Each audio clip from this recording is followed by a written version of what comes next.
Meu nome é Flávia Barcelos, eu sou farmacêutica do Instituto Nacional de Câncer, o INCA, a unidade 4, né, de unidade de cuidado paliativo.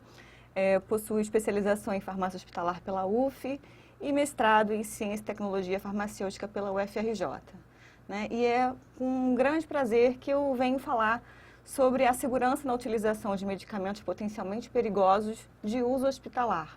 Né? Então, eu sou farmacêutica, esse tema é essencialmente interessante para os profissionais que lidam com os medicamentos, né, no seu dia a dia, né, principalmente enfermeiros e farmacêuticos. E ele tem como pano de fundo a segurança do paciente, né, um tema sempre muito útil, atual e de extrema importância no nosso dia a dia hospitalar. Bem, falando um pouquinho sobre processos de risco, né? O que a gente entende como processos de risco? Que são os processos críticos. Então, exemplos de processos críticos. Indústria de energia nuclear, né? Procedimento de energia nuclear, aviação, forças armadas. Isso tudo a gente naturalmente já entende que tem um risco intrínseco nessas atividades, né? E quando a gente pensa no ambiente hospitalar, né? Quando a gente vê o processo, a dinâmica do ambiente hospitalar, a gente também vê que esse risco ele está ali, inerente, perpassando todas as atividades, todas as dinâmicas profissionais, né? Então, seja no preparo de medicamentos, seja na administração, por exemplo, uma programação de uma infusão contínua em bomba, enfim, vários exemplos só para a gente perceber o quanto que o risco está permeando o nosso dia a dia. Então, a gente faz uma reflexão inicial, né? Será que o paciente ele pode ser colocado sob risco durante uma intervenção feita para melhorar a sua saúde? E a gente sabe que a resposta alarmante a essa pergunta é sim. E será que as organizações de saúde elas são plenamente confiáveis e à prova de erros? A gente também sabe que essa resposta preocupante é não. E aí, diante disso, a gente lida frequentemente com a questão do erro. Né? Então, falando rapidamente, por que a gente erra? Né? A gente erra por conta de fatores humanos e ambientais, né? Como, por exemplo, barulho, estímulos que provocam a interrupção da concentração, fatores fisiológicos, fadiga, sobrecarga, fatores psicológicos, ansiedade, estresse, né? Só alguns exemplos. Mas não só isso, nós erramos também por conta de fatores relacionados ao processo de trabalho. Então, essa é uma figura bem emblemática, né? Que é a teoria do queijo suíço, né? O que significa isso? A gente olhando para essa figura, né? A gente sabe que nos diferentes processos nós temos barreiras de segurança. Só que quando essas barreiras de segurança falham, é como se fosse o mesmo buraco do queijo suíço. Né? A gente sabe a probabilidade disso acontecer é baixa, mas pode acontecer. Então, quando essas barreiras de segurança elas são incapazes de impedir esse erro, acontecem as falhas que causam dano ao paciente. Isso é o que a gente quer minimizar e combater a todo custo. E aí, o que é a segurança do paciente, né?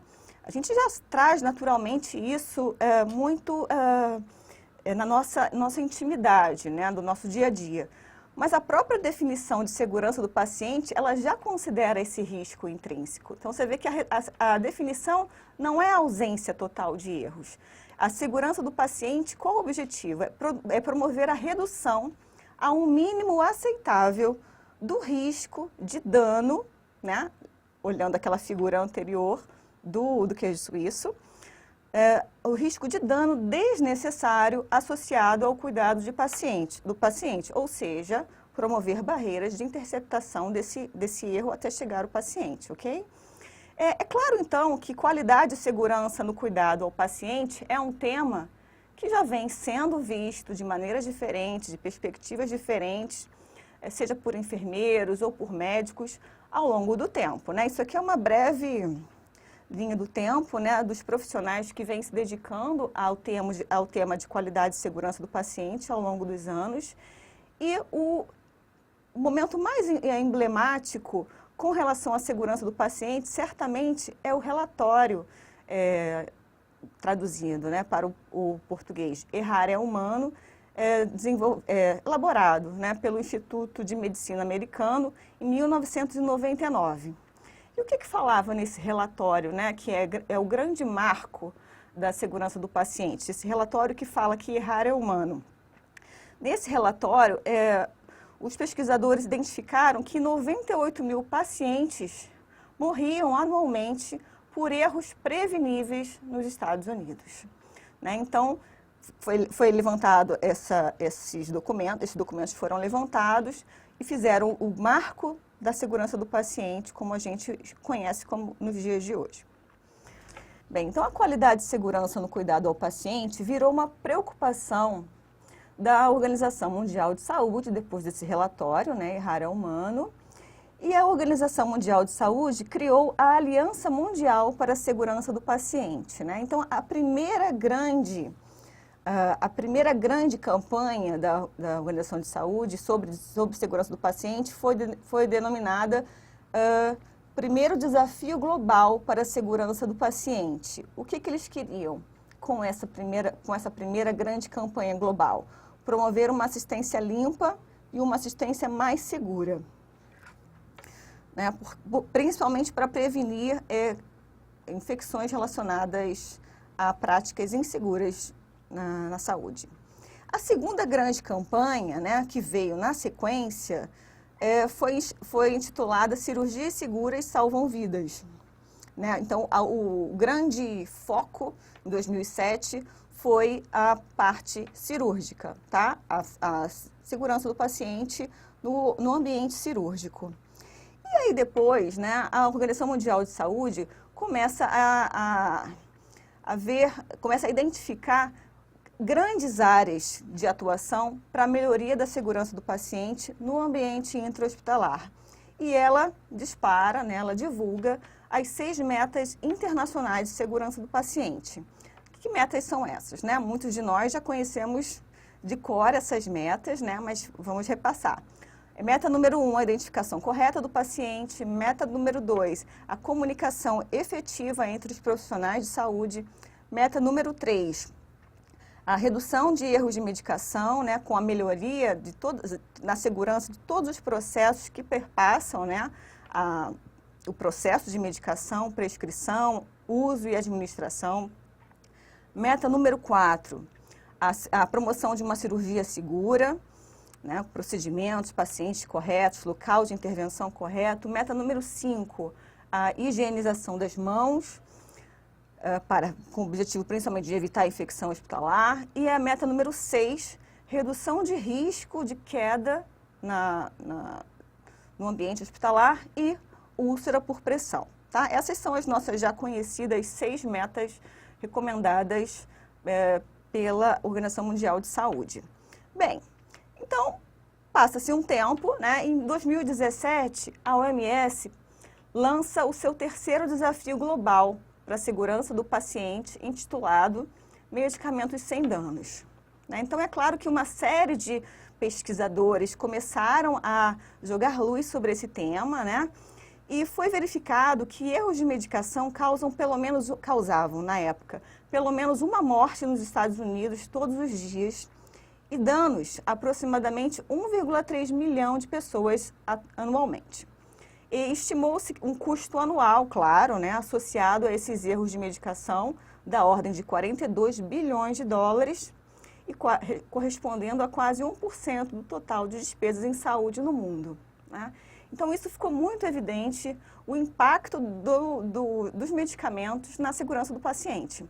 Então, esse terceiro desafio global tinha por objetivo reduzir as práticas inseguras e melhorar o processo de segurança dos medicamentos em todo o mundo.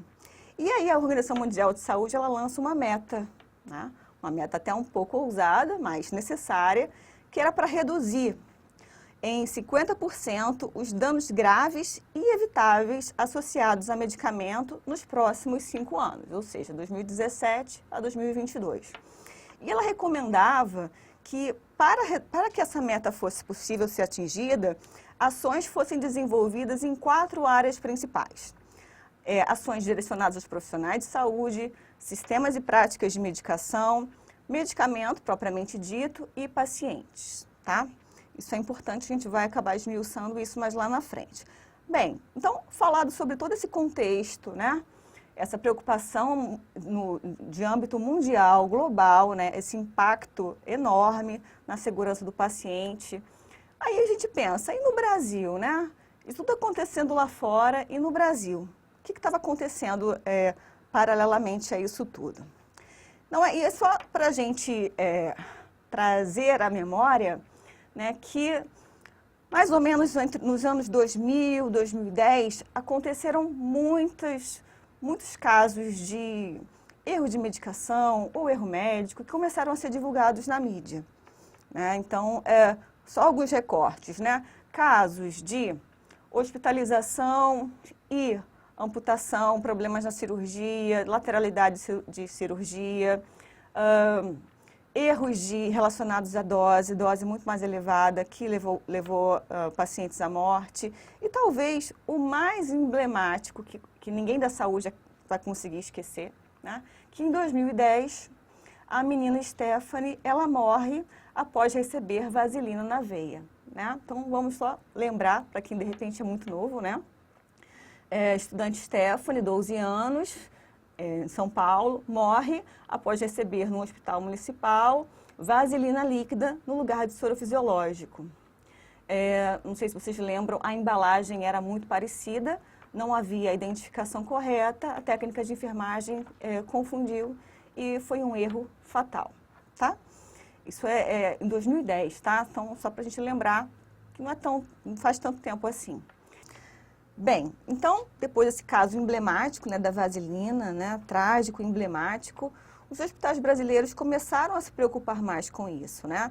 E, embora muitas pesquisas tenham sido feitas fora do Brasil, e naquela época não tinham estatísticas semelhantes no Brasil, uma pesquisa feita em 2007 foi capaz de revelar uma realidade muito parecida com essa do mundo, né?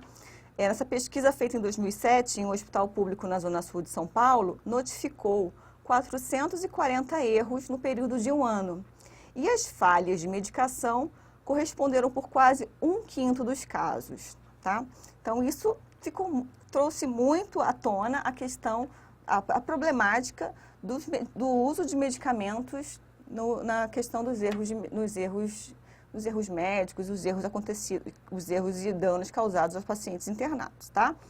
E aí, em 2012, né, eu trago também essa reportagem também bastante emblemática da época, né, uma revista de grande circulação, e que a capa da revista falava exatamente isso. O que os hospitais não contam para você? Infecções, erros, amputações desnecessárias, as armadilhas que se escondem sob a face tranquilizadora da medicina moderna. E é interessante a gente trazer essa reflexão que em 2012 foi um ano em que a acreditação hospitalar teve um destaque muito grande no Brasil, tá? Então, é claro que os hospitais começaram a se preocupar muito com isso, a população ficou ciente dessa realidade e a legislação, né, a segurança do paciente no Brasil teve a sua primeira legislação, que é o grande marco, né, regulatório da segurança do paciente no Brasil, que a gente já conhece também, a Portaria 529 de 2013, né, então, seguindo a cronologia, né, que ela institui o Programa Nacional de Segurança do Paciente. E qual o objetivo, né, de instituir o Programa Nacional de Segurança do Paciente no Brasil? Contribuir para a qualificação do cuidado em saúde em todos os estabelecimentos de saúde do território brasileiro. E quais objetivos específicos dessa legislação? O que buscava, né? Promover a implementação da gestão de risco e núcleos de segurança do paciente nos serviços de saúde. Isso é até então uma novidade, que as instituições de saúde não tinham obrigatoriedade. Envolver pacientes e familiares nas ações de segurança, ampliar o acesso da sociedade às informações relativas à segurança do paciente, produzir, sistematizar e difundir conhecimentos sobre segurança do paciente e também fomentar esse tema no ensino técnico, graduação e pós-graduação. Ou seja, um objetivo específico bem audacioso, mas extremamente necessário, considerando esse cenário de risco que a gente se encontra. E então, diante dessa resolução, desses objetivos específicos bem amplos, né, dá-se início à discussão interna, né, nas instituições sobre a cultura de segurança. A gente não estava acostumado a pensar em segurança do paciente e ter isso registrado, institucionalizado, formalizado, né? Então, precisou ter a resolução 529 para que se pensasse todos os processos hospitalares, né? Então, quem não tem essa lembrança, né,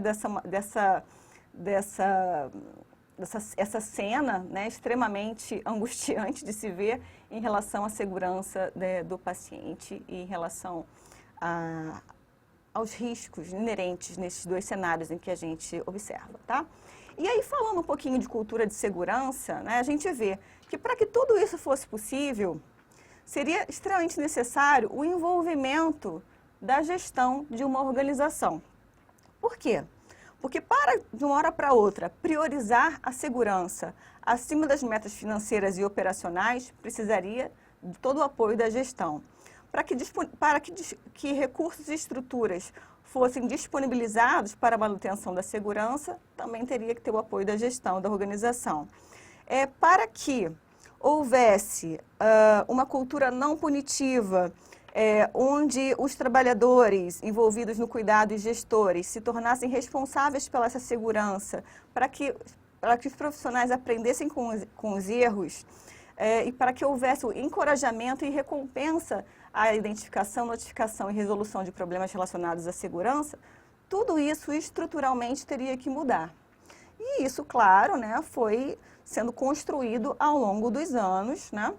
E a gente vê o quanto que foi necessário reestruturar processos, conceitos, práticas no ambiente hospitalar por conta da resolução de 2013, que instituiu a obrigatoriedade do núcleo de segurança do paciente nas instituições, né? Então, tendo tudo que a gente já falou em mente, né, nós já sabemos que erros de medicação são um risco diário, um risco real e que precisa ser mitigado, reduzido no ambiente hospitalar, né? Então, a gente chega no ponto aqui central da nossa apresentação.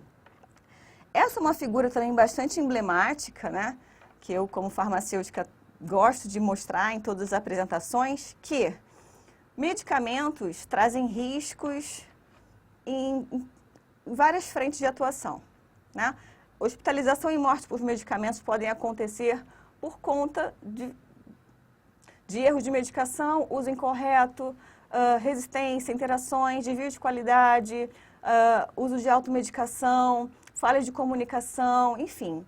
O medicamento em si, no pacote medicamento, já está incluído o risco associado, né? Então, lembrando daquelas metas, das 6 metas internacionais de segurança do paciente, lembra que tinha uma meta exclusiva para tratar de medicamentos? Então, essa é a meta 3. O que dizia a meta 3? Vamos trazer a lembrança. Melhorar a segurança na prescrição, no uso e na administração de medicamentos. E como que isso é possível, né? Promovendo práticas seguras em cada fase do processo de medicação, seja a prescrição pelo médico, a dispensação pela farmácia, a administração pela enfermagem e o monitoramento por todos os profissionais envolvidos. E para garantir essas práticas seguras, a gente vê que tem 2 focos mais importantes para evitar erros de medicação, né? Os principais erros de medicação, eles acontecem porque os medicamentos podem ser muito parecidos visualmente ou podem ter nomes parecidos, né? Essa terminologia do inglês, né? Look alike, sound alike, né? Eles são parecidos ou o som é parecido, né? Outro tipo de erro de medicação muito frequente são os medicamentos de alta vigilância ou potencialmente perigosos, né? Esses em especiais que a gente vai falar daqui para frente. E o que são esses medicamentos de alta vigilância ou potencialmente perigosos? São aqueles que possuem risco aumentado de provocar danos significativos ao paciente quando há falhas no seu processo de utilização, muitas vezes essas falhas não interceptadas pelas barreiras de segurança, né? E é importante a gente dizer que os erros associados a esses medicamentos podem sim ocasionar lesões permanentes ou até mesmo o óbito, a morte. Então, eu trago aqui a partir de agora o que são esses medicamentos potencialmente perigosos, né, de uso hospitalar, né, e as recomendações do Instituto para Práticas Seguras no Uso de Medicamentos para evitar esses erros com esses medicamentos, né. Então, esse é o boletim. Esse boletim é amplamente divulgado e tem nas redes também, pode entrar no site do SMP buscando por ele. E essas recomendações desse Instituto para Práticas Seguras dos Medicamentos, ele visa o quê? Tornar ampla a divulgação desses medicamentos, né? Para que todos os profissionais envolvidos com o processo de medicação conheçam esses riscos, né? E também recomendar estratégias para prevenir os erros.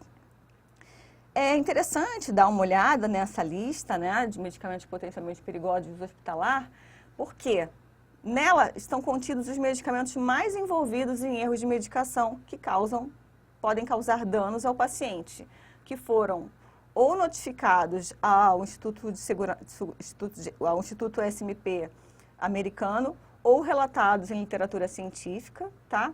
E ele está organizado da seguinte forma: ele está organizado por classe terapêutica, né?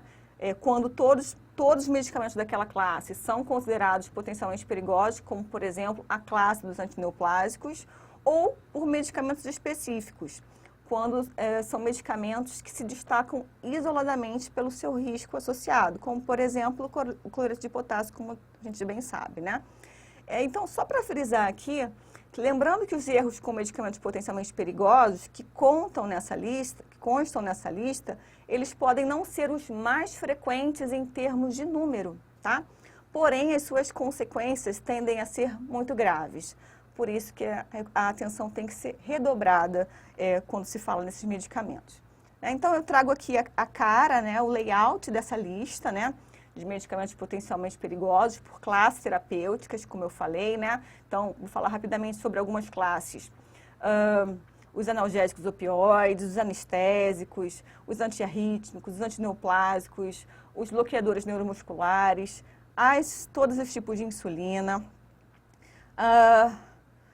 os sedativos, as soluções de nutrição parenteral e aqui embaixo, né, não por classe terapêutica, e sim por medicamentos específicos, alguns que a gente já conhece muito bem: cloreto de potássio, epinefrina, metotrexato de uso oral, muito envolvido em erro também, nitroprusiato, enfim. Essa é uma lista que vale a pena a gente olhar com calma, tá? E aí esse documento, né, esse boletim, ele traz recomendações muito importantes para a prevenção de erros de medicação, né? Basicamente, orientando o desenvolvimento de estratégias que vão se fundamentar na simplificação e na padronização de procedimentos. Lembra que lá na frente a gente falou que os erros podem acontecer por falhas no processo? Então, quanto mais simples e padronizados os procedimentos, é mais segurança. E é importante que cada instituição, identificando seus pontos críticos, seja capaz de direcionar a implantação de estratégias mais adequadas à sua realidade, né? Então, é uma pirâmide, traz também a pirâmide dos princípios básicos da segurança, né? Quando a gente consegue reduzir a possibilidade de ocorrência de erros, esses erros começam a ser mais visíveis e é possível minimizar as consequências desses erros, como um processo natural. Bem, então a gente entra aqui na parte final, né, da nossa exposição, que fala quais seriam essas estratégias recomendadas pelo ISMP para conferir maior segurança na utilização de medicamentos potencialmente perigosos. Primeira estratégia recomendada seria implantar barreiras capazes de reduzir ou dificultar ou até mesmo eliminar a possibilidade de ocorrência de erros, né? Lembra da figura do queijo suíço com as barreiras? Então, O que ela sugere, né? Utilizar seringas adequadas para a administração de soluções orais, a fim de não confundir em termos de conexões, né? As conexões não podem ser adaptáveis ao sistema de administração endovenosa. Assegurar a identificação correta de seringas com etiquetas, com informações completas sobre o paciente e o medicamento. Recomenda também recolher as ampolas de cloreto de potássio e demais eletrólitos concentrados dos estoques das unidades assistenciais, né, e recomenda que as ampolas devam ser identificadas com etiquetas de alerta, né, com a frase diluir antes de administrar. Então, você vê, uma coisa que para a gente agora é corriqueira, mas que há 10 anos atrás não era tão corriqueira assim. Continuando, assegurar a identificação diferenciada desses medicamentos nas etapas, diferentes etapas, desde o armazenamento na farmácia e nos postos de enfermagem, a identificação diferenciada na dispensação, que eles sejam visualmente diferentes, no preparo e na administração, e preferência armazenando em locais diferentes e distantes daqueles com nomes e embalagens semelhantes. Lembra que a gente falou? Os medicamentos look-alike, sound-alike. Então, todo o processo de utilização desses medicamentos pode acontecer erros, né? E uma outra estratégia interessante seria a inserção de farmacêuticos clínicos nos processos, auxiliando ao farmacêutico que está na farmácia, mais distante do processo de administração de medicamentos e de prescrição.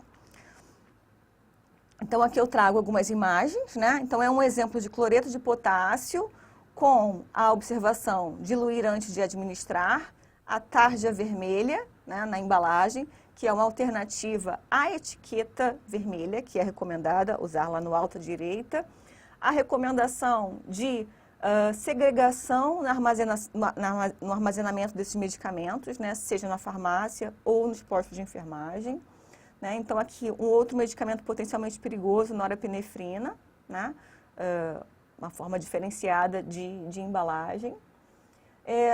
Outra importante estratégia recomendada, adotar protocolos, documentos claros e detalhados para a utilização desses medicamentos, né? Esses protocolos eles vão servir como barreiras para evitar erros ao longo do processo de utilização, principalmente em procedimentos complexos, como, por exemplo, na unidade de terapia intensiva, centros cirúrgicos, situações clínicas que exijam anticoagulação, por exemplo. E esses protocolos, eles se mostram extremamente úteis para funcionários novos, inexperientes no setor, né? É uma segurança a mais.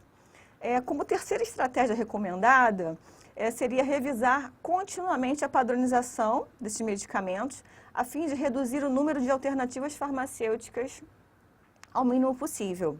Né? Então, existem, por exemplo, diferentes apresentações de morfina. Morfina 0,2 mg, morfina de 1 mg, morfina de 10 mg. Existem comprimidos de morfina de 10 mg, de 30 mg. Existem apresentações de morfina de liberação rápida, de liberação controlada.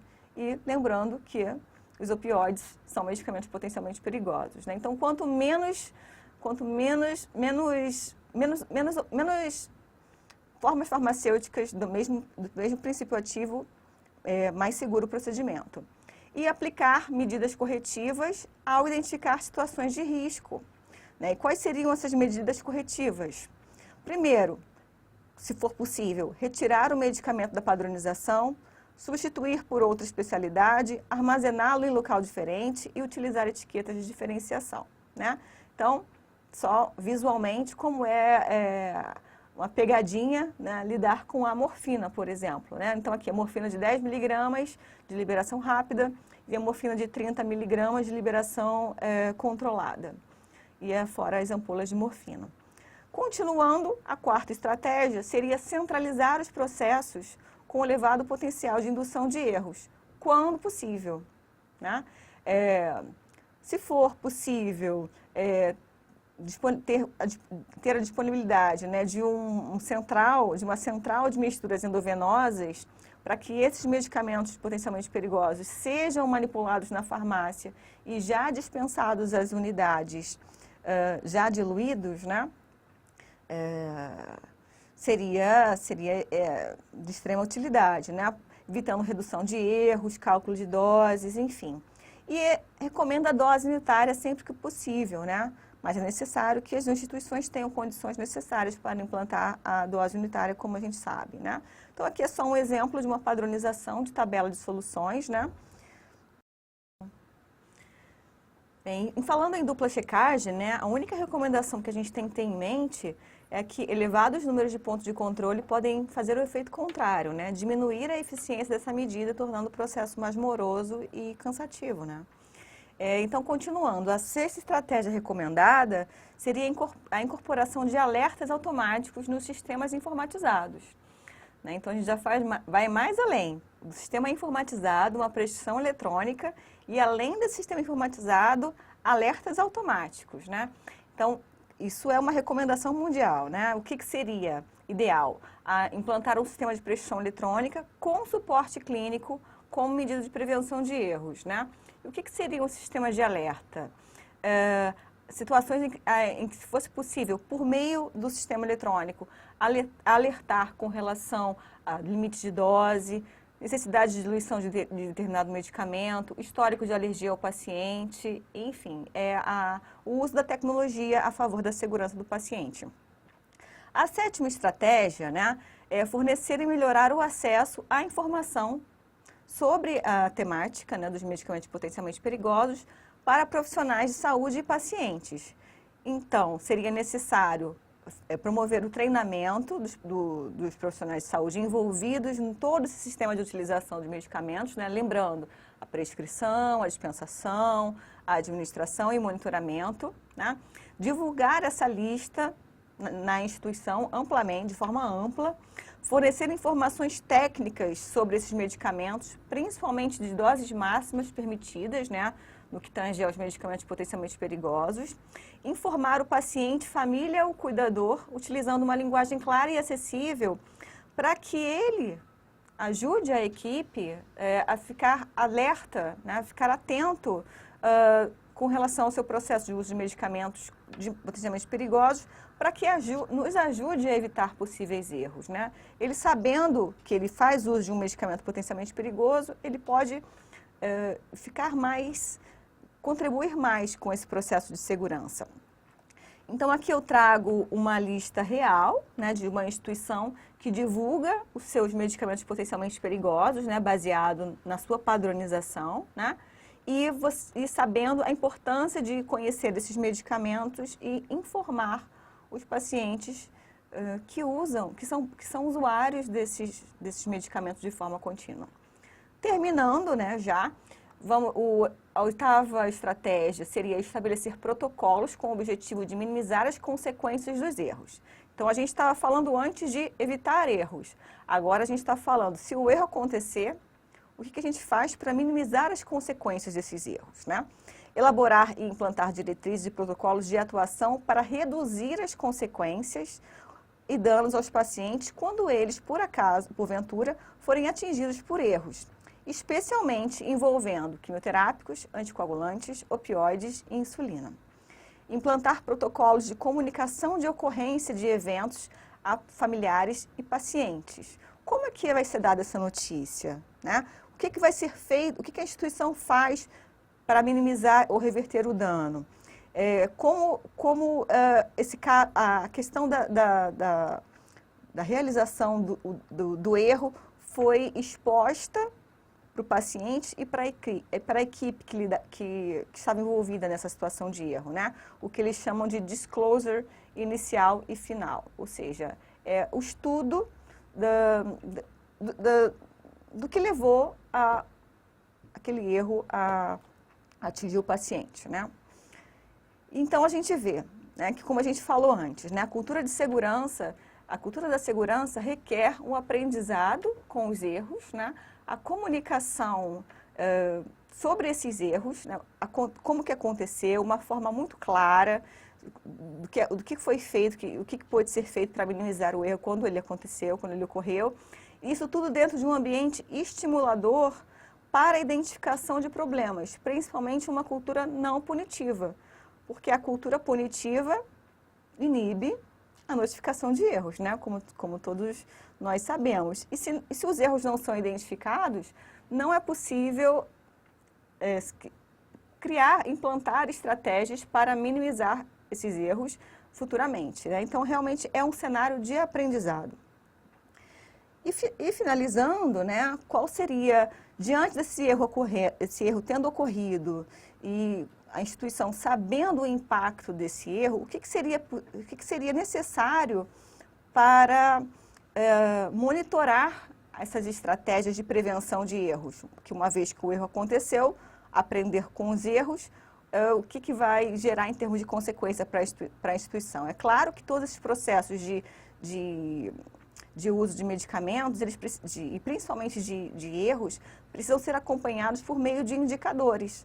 São os indicadores que vão ajudar a equipe a analisar o resultado das estratégias de prevenção adotadas, né? Então, para isso, é essencial identificar os pontos críticos e direcionar programas de prevenção para esses pontos críticos. Então, é necessário avaliar antes e depois das mudanças feitas por conta das intervenções diante de erros, né? Então, o ciclo PDCA é um exemplo muito, muito importante, né? Do dia a dia de quem trabalha com erro de medicação, né? Quem trabalha com segurança do paciente, em que é preciso continuamente fazer esse ciclo e fazer essas análises, o que pode melhorar, os pontos críticos, as ações corretivas, enfim.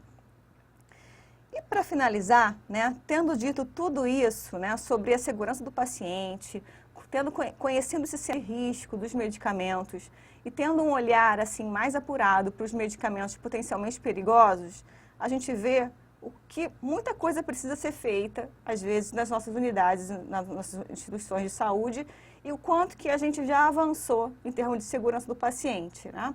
Falamos de algumas estratégias que não correspondem muito bem à nossa realidade, mas que são recomendações internacionais. E já mudamos tanto e, com certeza, continuaremos mudando ainda mais, porque a segurança do paciente é um tema extremamente importante para nós profissionais de saúde, né? E aí eu termino agradecendo, né, o NCPEP da Fundação Saúde pelo convite. Me sinto muito honrada de poder falar sobre segurança do paciente. E finalizando com essa frase, né, que uma mudança sempre deixa o caminho aberto para outras, né? E nós, profissionais de saúde, estamos sempre em constante evolução e mudando, e a gente espera que a segurança do paciente tenha ainda muita evolução e os profissionais sejam cada vez mais engajados nesse tema, tá? Agradeço, deixo aqui o meu contato. Muito obrigada pela oportunidade.